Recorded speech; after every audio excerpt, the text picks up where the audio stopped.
এই ভর্তাটা বাসায় তৈরি করলে সবাই এত বেশি পছন্দ করে, সেদিন আর খাবার নিয়ে কোনো টেনশনই থাকে না আমার। কারণ ঠান্ডা জ্বর আর এই শীতের সিজনে যদি এই রকমের ঝাল ঝাল একটা মিষ্টি কুমড়ার ভর্তা থাকে, তাহলে কিন্তু কয়েক প্লেট ভাত অনায়াসে খাওয়া যায়। আমার তো ভর্তা ভাত খেতে অনেক বেশি ভালো লাগে। যাদের ভর্তা ভাত খেতে ভালোবাসেন আর নতুন নতুন ভর্তা খেতে ইচ্ছা করে, অবশ্যই পুরো ভিডিওটা দেখে যাবেন। চলুন ভর্তাটা রেডি করি। এখানে আমি কড়াইয়ের মধ্যে সরিষার তেল দিয়ে দিয়েছি আর স্লাইস করে রাখা মিষ্টি কুমড়োগুলো এভাবে করে ছড়িয়ে দিচ্ছি। এই ভর্তা তৈরি করতে একদম সময় লাগে না, হাতে কয়েক মিনিট সময় থাকলেই এই মজাদার ভর্তা তৈরি করে গরম গরম ভাত কিন্তু খেয়ে নিতেই পারবেন। আর কয়েকটা গোটা কাঁচামরিচ দিয়েছি আর কয়েক কোয়া রসুন দিয়ে দিয়েছি। রসুন আর কাঁচামরিচ দিয়ে এই ভর্তাটা খুব বেশি মজার লাগে। আর এখানে ঢাকনা দিয়ে ঢেকে এক পাশটা যখন নরম হয়ে গিয়েছে, তখন অন্য পাশটা এভাবে করে আমি উল্টিয়ে দিচ্ছি। আসলে মিষ্টি কুমড়া সেদ্ধ হতে সময় লাগে না, আর এভাবে ঢাকনা দিয়ে ঢেকে দিলে মিষ্টি কুমড়াটাও খুব সুন্দরভাবে তেলের মধ্যে সেদ্ধ হয়ে যায়। সঙ্গে সঙ্গে রসুনগুলোও খুব সুন্দরভাবে সেদ্ধ হয়ে যায়, আর কাঁচামরিচগুলোও কিন্তু সেদ্ধ হয়ে যায়। এই ভর্তাতে কাঁচামরিচের যে একটা অদ্ভুত সুন্দর ফ্লেভার আছে, সেটা খুব ভালোভাবে পাওয়া যায়। আর রসুনের ফ্লেভারটাও কিন্তু খুব বেশি ভালো লাগে।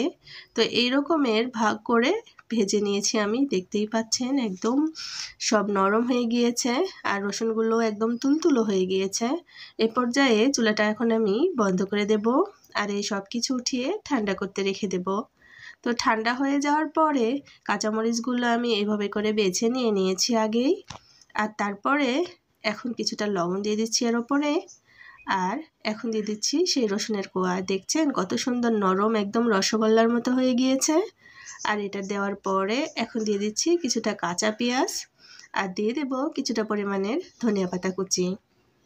তো এই সব কিছু দেওয়ার পরে খুব সুন্দরভাবে লবণের সাথে মরিচটা ডলে নেব। আর এত সুন্দর নরম হয়ে গিয়েছে, এমনিতেই নরম হয়ে মাখে একদম আঠা আঠা হয়ে গিয়েছে।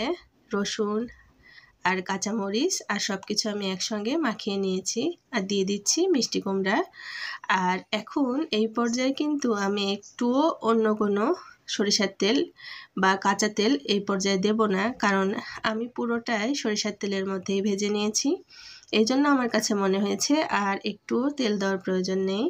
আর লবণটা কিন্তু অবশ্যই চেক করে নেবেন। খুবই সাদামাটা এই ভর্তা, কিন্তু ভাত খেতে খুব বেশি ভালো লাগে।